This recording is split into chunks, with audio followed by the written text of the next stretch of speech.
دما بخير هفالين هيجا قهدارين دلال بشتي دمك درش ام دي سال وفد قرن بخوندنا چیروکان بزمانی کردی شخود سریده ام دخوازن جوار بجن جشن رمضان لوا پیروز به هر دم بمینند خیر و خوشی هده هر وهاجی جشنك تایبت بنتوا کردی و هات جشن زمان کردی بو ام لهمو کردان پیروز دکن لهر چار پرچه کردستانی و همو کردک لکوی جه خود گره ام لوی روژا پیروز لی پیروز دکن هر وهاشی ام دخوازم بیجن جه همو کردار نتنه روژک ده ساله ده ام تیده زمان خود هف پیروز بکن لی ام دکارم بیجن هرگو ام راهجن پینو ساخوه و تیپک بکردی بنویسینن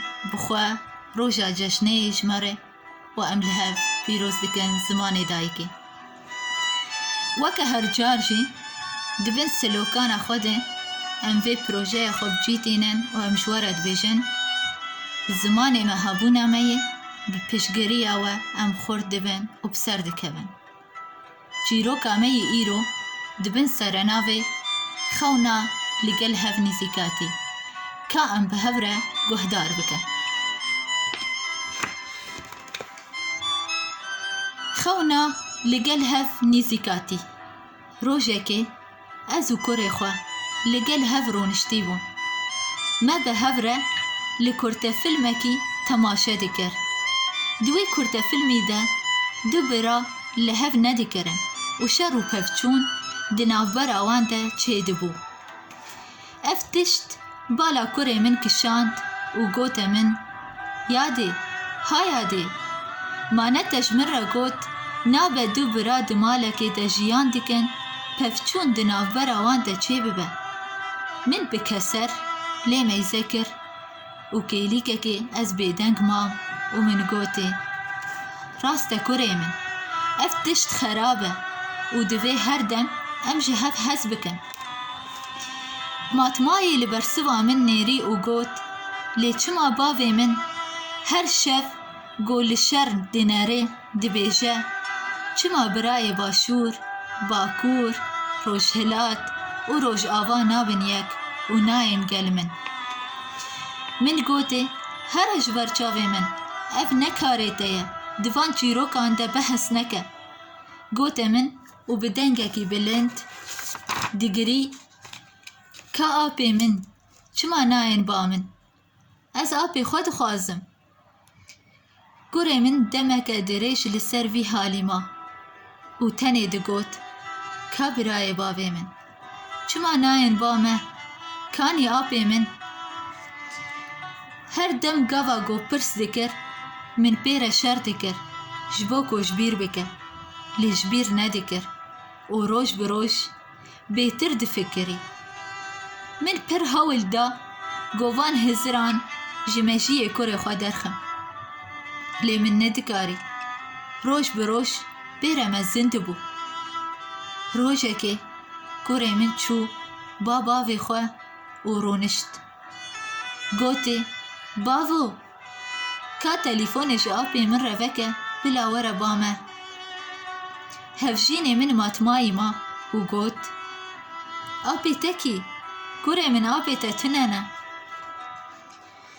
کره من گوت بله هر شف تو ناوی وان دبیجی و تدبیجه ناین بامه هفجین من بکسر برسیف دا و گوته کره من اف کسی گوت بحثا وان دکی از هول ددم گو از وان بینم بامه او وی دمین خوشن کر ما همو به هوره نخوشکن هفجین نا کره من یک نخوشه و همول دوراوی خواه گرتنه کر ها باشه که بلاورن هفجین اره کره من اره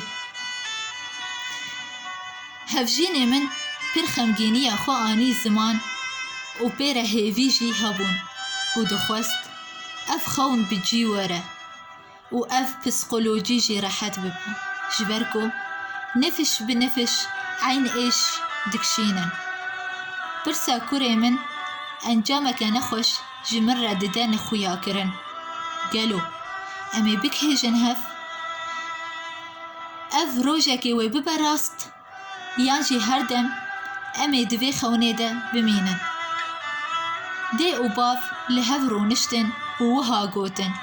Got çi ji destê wan were, got çi ji destê wan were ji kurê xwe re bikin. Roj derbas bûn û rojekê sibaha zû dayîka wî ji xewra bû û çû odeya kurê xwe. Gava meyze kir, got çi bibîne? Kurê wê hemû wêne xêz kirine û hin din jî qetandine. Odeya xwe pir qirêj kiriye û ji xwe re dibêje: Diya min û bavê min ji min hez nakin. Apê min ji min re nînin û li ser dîwar xêz û tîp neqişan dibûn û wêne xêz kiribûn û bi dîwar ve daliqan dibûn. Di wan wêneyan de navê apê xwe rêz kiribûn û li bin wan nivîsan dibû. Ka werin ba me birayê bavê min. Apê min, min we nedîtiye. Dayîk: Ez pir aciz bûm û bi girî min derî lê girt û min pişta xwe dayê. Min êşa xwe bi hevjînê xwe re par vekir. Ew jî êşa xwe anî ziman û me serê xwe da ser me lê hev û em di çareyekê de difikirîn. Tenê çareyek hat mejiyê me bi hev re û me got: Ji bo ku em zarokê xwe tune nekin, ka em firekê lê bikin lê belkî kurê me li ser viran fêr bibe. Ka em jê re bêjin got em bi hev re biçin mala bapîrê wî lê belkî ji bîr neke û gava vegere malê dîsa bibe weke berê û nebe çare got jiyana xwe ya zaroktiyê vegerîne. Hîn ku bav û dê çare didîtin, kurê wan derî vekir û wêneya xwe xist destê bavê xwe û vegeriya odeya xwe. Hevjîn jî ji tirsa bi bijîşk re axivî û got: Bilez were mala me. Ew bijîşk hevalê bavê wî bû. Gava bijîşk hat û ew zarok dît, hinekî pê re axivî, pir matmayî ma ji mejiyê wî û got: Tu yê jiyaneke pir zehmet derbas bikî. Jiyana wê malbatê pir bi zehmetî bû. Kêfxweşî tê de nema. Tenê mijûlbûn, melûlbûn û xemgînî dihat xuyakirin. Hevjîn: Ez ê biçim ser karê xwe. Lê gava bavê wî ji ser karê xwe vegeriya, dît ku kurî wî nexweş ketiye. Birin ba bijîşk û heftiyekê nexweşxaneyê dima, lê rehet nebû. Zarokê xwe anîn mal û pê re rûniştin û gotinê: Çima wilo bi serê te hatiye? Ka vegere weke berê. Bi wan hevalê xwe re bilîze. Zaroktiya xwe jiyan bike kurê min. Kurê wan li wan vegerand û got: Ez ne nexweş bûm, lê min xwe nexweş xist. Ji bo ku apê min were li dora min kom bibin, lê nehatin. Ji ber ku bavo te ji min re got: Gava apê te nexweş ket, hemû birayê wî li dora wî bûn. Min jî xwe nexweş xist ji bo ku werin ez wan bibînim, lê nehatin bavo, nehatin. Ew ji min hez nakin, lê bila ji me hez nekin. Ez ê hîn jî wan hez bikim. Hevjîn: Kurê min, ez soz didim te, got ez û diya te bibin ba apên te û em hevdû bibînin.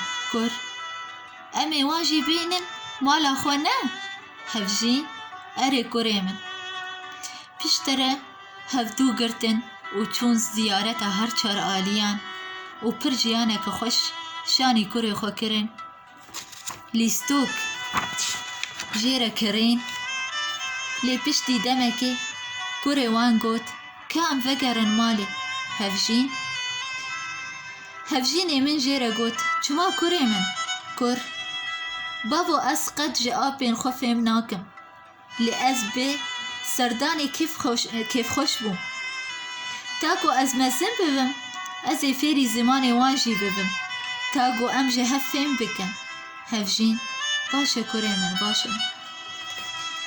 Her ku ew zarok mezin dibû, pirîstnîşanên wî jî pê re mezin dibûn û derbasî dibistan û zanîngehê bû. Xwendina xwe bi dawî kir û bû siyasetmedarekî bi nav û deng û gihîşt encama got bersiva pirsa wî ya zaroktî got Kurd e. Got Kurd ew bi xwe birayê bavê wî ne û navê wan Rojava, Bakur, Rojhilat û Başûr in. û sedema got nayên mala wan ji ber ku dagirkeran ew tune nedikin û perçe kirinin. Lê wî her dem hewil dida got banga yekîtiyê bike û liv û tevger dikir ta got doza wî bi cih were. Her dem û wext bêtir dihezirî got her çar perçan bike yek. Her dem hêviyê serkeftinê dida nîşandan û digot em ê bikêjin hev, em ê bibin yek û xewna zaroktiya min xewna li gel hev nîzîkatî ye wê were bi destxistin. Spas li ser guhdarkirina we, hevalên hêja. Got her ki devê zarokekî Kurd veke, ta got yê mezin û tu jê re bêje çi xewna te ye, wê ji te re bêje kengî em Kurd bikêjin hev. Ev xewna me hemiya ye û em hewil didin got em bikêjin hev. Em hêvî dikin got hemû Kurdê me li hev hişyar bibin û ji şaştiya vegerin û ji hişmendiya teng dûr kevin. Îro demdema yekîtiyê ye, em bi hev re gavê xwe bavêjin û em bi hev re parastina destkeftiyên xwe bikin û bi ser kevin. Çareya yekemîn got em destê hev bigirin.